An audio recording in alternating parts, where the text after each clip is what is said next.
திமுக, அதிமுக ஆகிய கட்சிகள் 170 இடங்களில் போட்டியிட வேண்டும் என்று நினைப்பது போல் தேமுதிகவும் தனது நிலைக்கு கீழ் ஏன் வர வேண்டும் என்று தேமுதிக இளைஞரணி செயலர் விஜயபிரபாகரன் கேள்வி எழுப்பியுள்ளார். கிருஷ்ணகிரியில் தேமுதிக நிர்வாகி இல்ல விழாவில் கலந்து கொண்டு பேசிய அவர் 2011 சட்டமன்ற தேர்தலில் தேமுதிக சார்பில் வெற்றி பெற்ற 29 பேரில் சுமார் 20 பேர் இப்போதும் தேமுதிகவுக்காக செயல்படுவதாக கூறினார். கூட்டணி தலைமையை வெற்றி பெற வைக்கவே 20-30 தொகுதிகளை கேட்பதாக அவர் கூறினார். திமுக, அதிமுக உங்களுக்கு ஒரு ஸ்டாண்டர்ட் வச்சிருக்கீங்களா? நாங்க நீங்க 170 சீட்ல நிப்போம், 180 நிப்போம், 150 நிப்போம்ட்டு உங்களுக்கான மரியாதை, உங்களுக்கான லெவல் உங்களுக்கு ஒண்ணு இருக்குல்ல. அப்ப அதே தானே எங்க கட்சிக்கும் இருக்கு. நாங்க எதுக்கு அது கீழே வரோம்?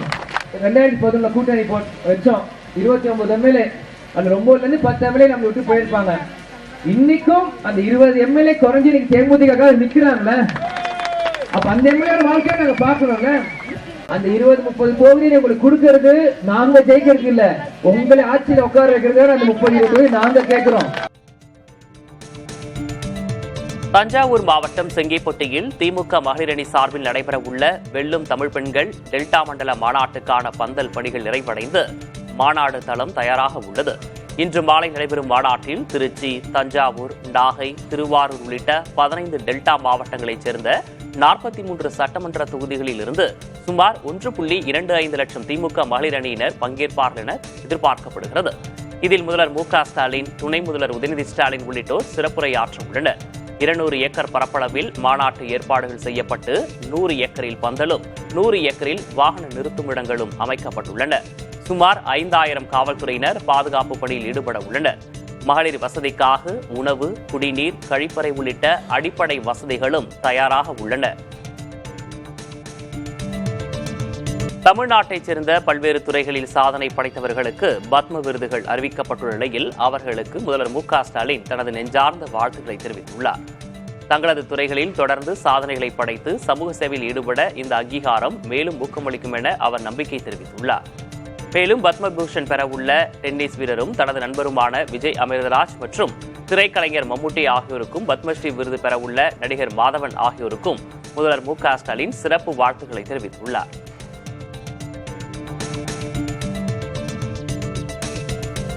தமிழகம் வந்த பிரதமர் மோடி தாம் எழுப்பிய கேள்விகளுக்கு பதிலளிக்காமல் தேர்தல் குறித்த கற்பனையை பேசியிருப்பதாக முதல்வர் மு.க. ஸ்டாலின் விமர்சித்துள்ளார். தமிழக மக்கள் தந்த தோல்விகள் மறந்துவிட்டதா என கேள்வி எழுப்பிய முதல்வர் தமிழ்நாடு வளர்ந்துவிட்டது என்றும் அதை கெடுக்காமல் இருந்தால் போதும் என்றும் கூறினார். தமிழகத்தை அழிக்கும் பிரதமரின் எண்ணம் பலிக்காது எனவும் முதல்வர் மு.க. ஸ்டாலின் தெரிவித்தார். மாண்புமிகு பிரதமர் மோடி அவர்கள் தமிழ்நாட்டுக்கு வந்துட்டு போயிருக்கிறார். இனி அடிக்கடி இந்த பக்கம் பிரதமர் மோடி அவர்களை எதிர்பார்க்கலாம். தேர்தல் சீசன் வந்துட்டா போதும், தமிழ்நாட்டுக்கு வந்து பல வெரைட்டியில அவர் வடைகளை சுடுறது வழக்கம்தான். இந்த முறை வந்தார், வழக்கமான பழைய வடைகளைத்தான் சுட்டுட்டு போயிருக்கார். அந்த மாவும் புளிச்சு போச்சு. அதை கேட்டு கேட்டு தமிழ்நாட்டு மக்கள் காதும் புளிச்சு போச்சு.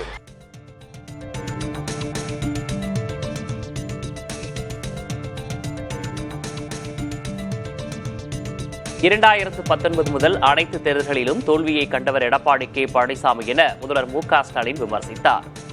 கொள்கையால் இணைந்துள்ள திமுக கூட்டணியை தேசிய ஜனநாயக கூட்டணி வீழ்த்த முடியாது என்றும் குறிப்பிட்டார். சாதா பழனிசாமி அல்ல, தி கிரேட் 10 தோல்வி பழனிசாமி.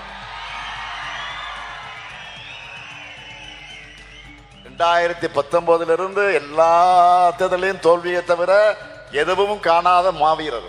வாழ்க்கை முழுக்க கால்களை மட்டுமே பார்த்துட்டு இருந்தா சூரியன் எப்படி தெரியும்? பழனிசாமி அவர்கள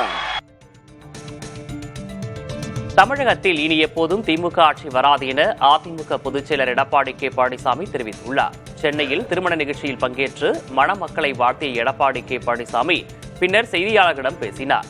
அப்போது திமுக அரசு மக்களின் வெறுப்பை சம்பாதித்துள்ளதாக விமர்சித்துள்ளார். எப்பொழுதும் திராவிட முன்னேற்ற கழக ஆட்சி தமிழகத்தில் வராது. இந்த தேர்தலோட இறுதி தேர்தல் திமுக. கொடுக்கப்பட்ட வாக்குறுதி 2021 சட்டமன்ற பொதுத் தேர்தலின் போது திமுக அறிவிக்கப்பட்ட தேர்தல் அறிக்கையில் 1/4 பங்கு தேர்தல் அறிக்கை கூட நிறைவேற்றப்படவில்லை. எல்லா தரப்பு மக்களும் போராட்டத்தில் இறங்கிவிட்டார்கள். அரசு ஊழியர் ஒரு பக்கம் போராட்டம், செவிலியில் ஒரு போராட்டம், பகுதி ஆசிரியர் ஒரு பக்கம் போராட்டம், இடைநிலை ஆசிரியர் ஒரு பக்கம் போராட்டம், டாக்டர் ஒரு பக்கம் போராட்டம், சத்துணவு அமைப்பாளர் ஒரு பக்கம் போராட்டம். இன்று தமிழகம் முழுவதும் போராட்ட களம் மாறிட்டது. எங்க பார்த்தாலும் போராடி கொண்டிருக்கிறார் மக்கள். அந்த அளவுக்கு மக்களுடைய வெறுப்பை சம்பாதித்த அரசு திமுக அரசு. அதனால் இந்த தேர்தலோடு மக்கள் திமுகவுக்கு விடை கொடுத்து விடுவார். திமுக ஆட்சியை சிஎம்சி ஆட்சி என பிரதமர் மோடி விமர்சித்திருந்த நிலையில் பிரதமர் கண்ணாடியை பார்த்து பேசிக் கொண்டிருப்பதாக துணை முதல்வர் உதயநிதி ஸ்டாலின் பதிலடி கொடுத்துள்ளார். திமுக சார்பில் சென்னை திருவொற்றியூரில் மொழிப்போர் தியாகிகள் வீர வணக்க நாள் பொதுக்கூட்டம் நடைபெற்றது. இதில் பேசிய உதயநிதி ஸ்டாலின் பிரதமர் கூறிய கரப்ஷன், மாஃபியா, கிரைம் ஆகிய வார்த்தைகளுக்கான உதாரணங்கள் அவர்களது கூட்டணியில்தான் இருக்கின்றன எனவும் தெரிவித்தார். ஒன்றிய பிரதமர் சொல்கின்ற ஃபர்ஸ்ட் சி கரப்ஷன். இந்தியாவிலேயே ஊழல் குற்றச்சாட்டுக்கு உட்பட்டு நிரூபிக்கப்பட்டு நீதிமன்றத்தினால தண்டனை பெற்று ஜெயிலுக்கு போன ஜெயலலிதா அம்மையாரும் சசிகலா அம்மையாரும் எந்த இயக்கம்? அதிமுக. அவங்களோட கூட்டணி வச்சிருக்கிறது யாரு? இன்னைக்கு பாஜக. இன்னைக்கு அவங்களுடைய வாரிசா எடப்பாடி பழனிசாமி அவர்கள் பல்வேறு ஊழல் வழக்குகளை சந்திச்சுட்டு இருக்கிறாரு. திரு மோடி அவர்களே திரும்பி பாருங்க, அவர் உங்க பின்னாடி உட்கார்ந்து இருக்கிறாரு. மாஃபியாவா ரெட்டையில சின்னத்தை பறிக்கணும்னு டெல்லியில் இருக்கக்கூடிய ஒரு மாஃபியா கிட்ட பணத்தை கொடுத்து ஏமாந்து ஜெயிலுக்கு போய் தண்டனை அனுபவிச்சுட்டு வெளில வந்தது யார் தெரியுமா? திரு தினகரன் அவர்கள். திரு மோடி அவர்கள் திரும்பி பாருங்க, உங்க பக்கத்துல உட்கார்ந்து இருக்கிறார். அடுத்து கிரைம். மருத்துவ கல்லூரிகளுக்கு முறைகேட அனுமதி கொடுத்து இன்னைக்கு சிபிஐ வழக்க மாட்டி சந்திச்சுக்கிட்டு இருக்கக்கூடிய தலைவர் யாரு? திரு அன்புமணி அவர்கள். திரு மோடி அவர்களே திரும்பி பாருங்க, உங்க கூட உட்கார்ந்து இருக்கிறார்.